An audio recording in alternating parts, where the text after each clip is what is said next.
One of the things I want to address is the whole issue of mind control techniques and how this applies to what cults do to control and manipulate their members.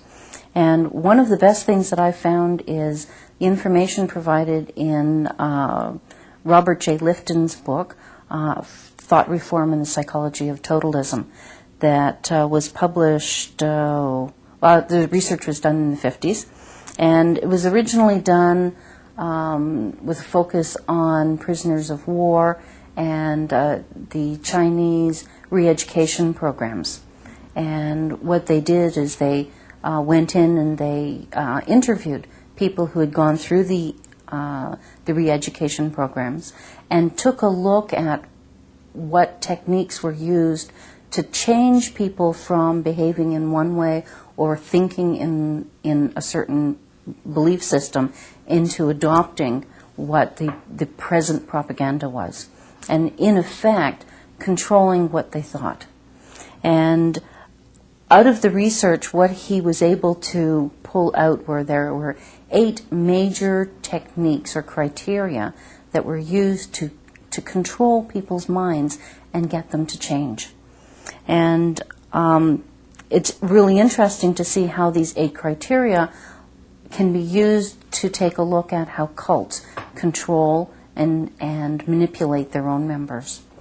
The 8 criteria initially are milieu control, mystical manipulation, a demand for purity, confession, sacred science, loading the language, doctrine over the person, and dispensing of existence. And what I'll do is I'll go through each one so that you get a better idea of what it is as Lifton defined it, and I'll see what I can do about applying it to how cults use it, and specifically how the cult I was in, the Jehovah's Witnesses, use it. The 6th criteria is loading the language. And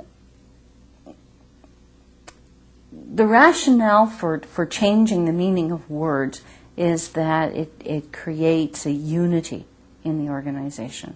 What it really does is separate people from the world around them. And examples of loading the language, door-to-door service, kingdom ministry, kingdom hall instead of church. There are a lot of terms like this in the organization that amongst witnesses themselves they can use with great flexibility and it's not a problem. But when they try to communicate with non-members, they have to define all of these terms because nobody else understands them.